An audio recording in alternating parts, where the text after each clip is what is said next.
L'installation, c'est vraiment l'enfer. Un océan d'administratifs incompréhensibles. Carme d'URSSAF, de sécu, de tout. De toute façon, on n'apprend pas ça à la fac. Oh là là, si seulement l'installation pouvait être plus simple. Comment on s'installe ? Le podcast de What's Up Doc pour défricher la jungle de l'installation en libéral. Épisode 2. Comment bien choisir sa société ? Salut à toi, jeune entrepreneur. Aujourd'hui, je vais vous expliquer la différence entre une CELARL et une CELAS. C'est parti. J'ai l'impression que tout le monde confond ce que c'est un business plan, un business model, un prévisionnel. Je testais des value props de e-commerce et de machin. Donc dumping ultra vénère. Dumping ultra La vénère. CELARL, qui est une déclinaison de la SARL, et la CELAS, qui est une déclinaison de la SAS. Ce jargon de businessman et tous ces noms, ça ne vous dit sans doute pas grand-chose, et c'est normal. Ces dernières années, vous avez appris à soigner, guérir, prescrire, inciser, opérer, mais en tout cas, pas à être un chef d'entreprise. C'est qui le patron ? C'est pourtant ce qui vous attend si vous vous installez en libéral. C'est moi le patron ! D'ailleurs, avant même de contacter l'ordre, il faudra que tous vos petits papiers soient bien en ordre. Mais pas de panique, soufflez, on est là pour vous guider. Vous pouvez tout d'abord choisir de vous inscrire au régime micro-BNC. BNC pour bénéfice non commercial. C'est le régime le plus courant quand on commence. La comptabilité est ultra simplifiée. Vous avez juste à déclarer votre chiffre d'affaires et un abattement de 34% s'applique automatiquement.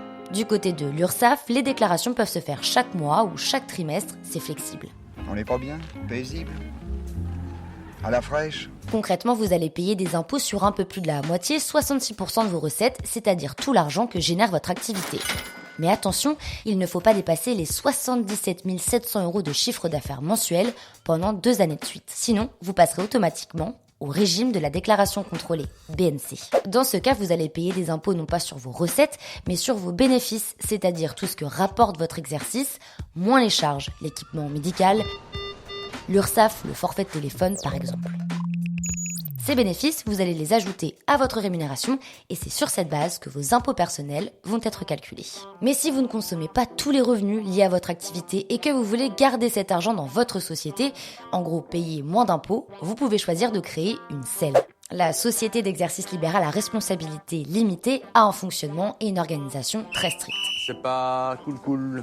Alors si vous voulez des règles plus souples, vous pouvez choisir de créer une CELARL, une société d'exercice libéral à responsabilité limitée. Cette option est idéale si vous avez des associés ou si vous voulez faire de l'optimisation fiscale en créant des holdings.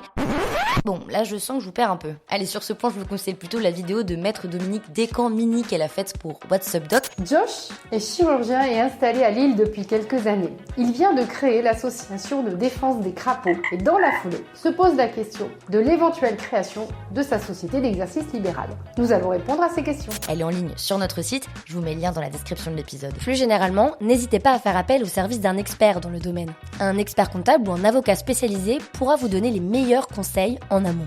Et surtout, évitez les pseudo-conseillers qui vont abuser de votre naïveté. Regardez bien leur diplôme et leur formation.